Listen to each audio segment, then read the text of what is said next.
C'est presque de l'info, c'est la revue de presse de Nicolas Canteloup. Et aujourd'hui, c'est Michel Grossior qui est avec nous. Bonjour. Oui, bonjour à tous, c'est Michel Grossior, le phare de la rédaction. Je surveille tout le monde pendant que certains sont partis en vacances. Bonjour à Julie, à Laurent, à Jean-Marc, à Thomas Joubert, à Natacha qui chante Bourvil, chez Laurent Ruquier, à bien sûr Jean-Philippe Ballas qui chante Renaud ce matin. Vous l'avez compris, Europe 1, c'est un petit peu The Voice en ce moment. Jean-Philippe Ballas, j'en parle à l'instant, qui remplace ce matin Thomas Soto. Jean-Philippe Ballas, le directeur adjoint, chers auditeurs de la rédaction, autant dire que ça ne moufte pas dans le studio. On est terrorisés. Imaginez si Jean-Philippe Ballas et Fabienne Amias partent en vacances en même temps, ce sera donc Denis Oliven qui fera la matinale. Oui. On aura de quoi se marrer. Peut-être. Une matinale donc placée sous le signe ce matin de l'Église et du catholicisme qui fait la une de vos journaux. Nous avons d'ailleurs une pensée pour Thomas Soto, Saint Thomas. Depuis qu'il a été canonisé grâce à ses audiences, le saint patron, Saint Thomas, le saint patron des audiences, parti en pèlerinage ce matin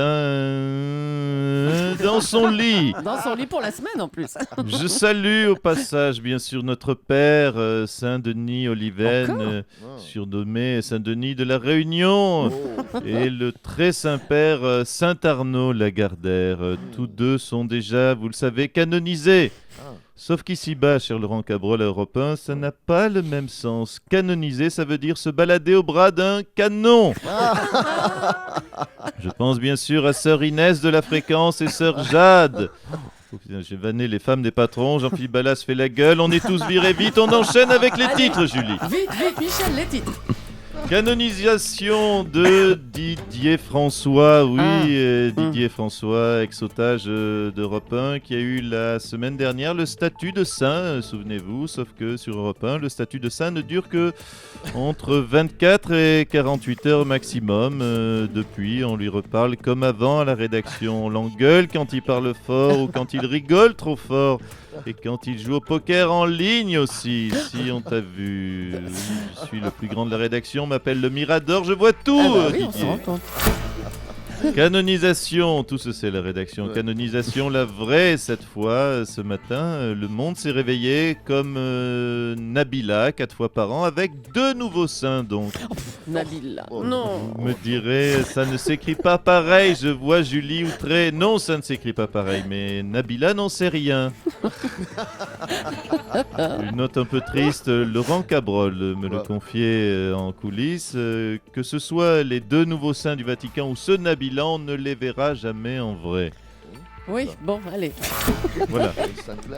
Soupçon de viol, on enchaîne presque dans le même sujet. Soupçon de c'est viol moins au quai drôle, des Orfèvres, des policiers alcoolisés auraient violé une touriste québécoise dans les locaux même.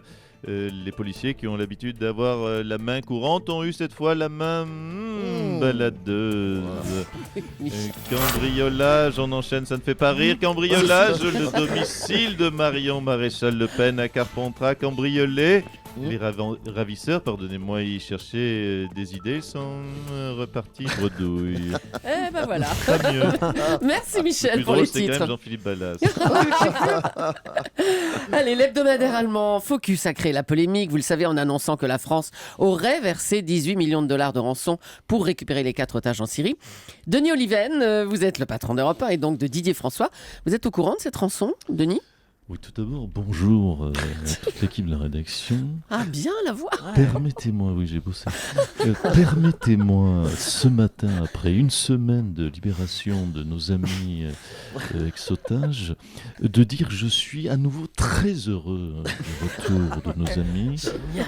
Premièrement, donc, de la joie, bien sûr, Julie, Jean-Philippe, bon courage pour cette semaine. Deuxièmement, bonheur, je fais énormément confiance à Jean-Philippe, c'est vraiment quelqu'un en qui je crois énormément. C'est très troublant. Deuxièmement, bonheur, je le disais, avant de m'interrompre moi-même, j'ai eu le droit puisque je suis patron.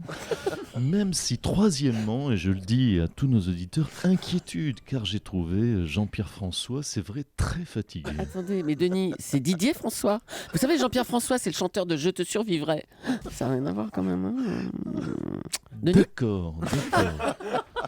Donc, le gars de chez nous, ce n'est pas Jean-Pierre François, Non, non, d'accord. pas du tout, non. Alors là, Julie, je vais vous dire franchement, en tant qu'individu et humaniste, vous me rassurez parce que je me disais, waouh, la vache, il a morflé.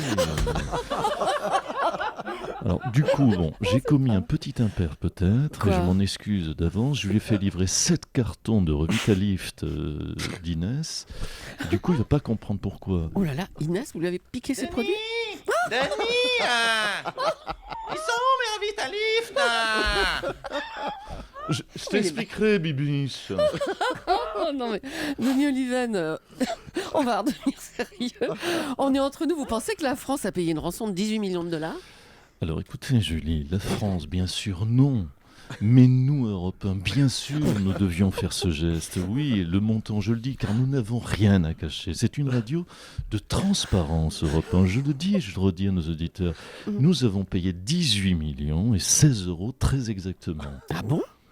Mais écoutez, réfléchissez. Pourquoi croyez-vous que nous avons vendu Ruquier RTL?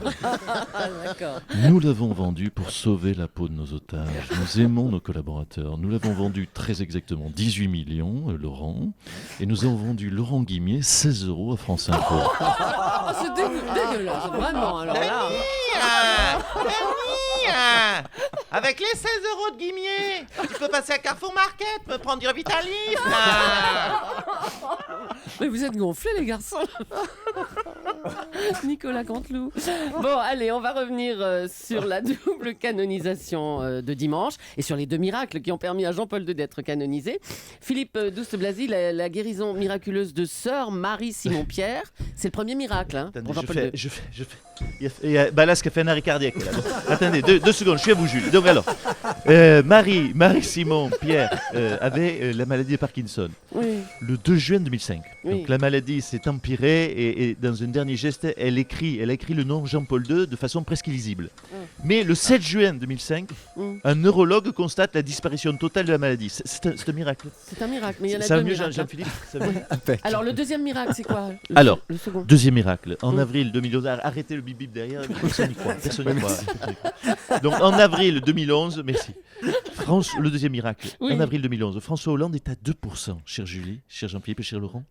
2%, chère Natacha, dans les sondages, tout le monde sait qu'il a zéro expérience et qu'il ne sera jamais président. Et pourtant, le 14 mai 2011, DSK est arrêté à New York. Et là, incroyable, le 21 avril 2012, les Français pensent que François Hollande est génial et que c'est l'homme de la situation pour sauver le pays du chômage et de la crise.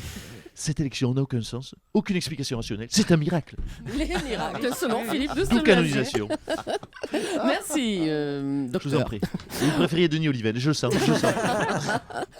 Autre chose maintenant, Michel Platini a déclenché un tollé avec ses propos du week-end. Le président de l'UEFA a demandé aux Brésiliens de cesser leurs revendications sociales pendant la Coupe du Monde. On va en parler avec l'invité de Jean-Pierre Elkabbach qui est resté avec nous, Jean-François Copé. Écoutez, pardonnez-moi, mais je le savais, je me doutais que vous alliez pas laisser passer une si belle occasion de donner des leçons de morale jusqu'au Brésil. Hein. C'est le nouveau ton d'Europe 1, bien sûr, Radio No Passaran, Radio Vive les FARC, Radio J'ai un poster de Che Guevara dans ma chambre et je fume du shit, bien sûr. Monsieur Copé, la situation est explosive au Brésil à cause de la Coupe du Monde, des ouvriers maltraités, des chantiers bloqués, le prix des stades qui est prohibitif, des équipements qui ne serviront même pas à la population sur place. Il y a de quoi on sait, bien sûr. Bien sûr, les Brésiliens sont très malheureux, bien sûr. Hein. Ça fait le carnaval toute l'année, ça danse à samba à la plage avec des mannequins.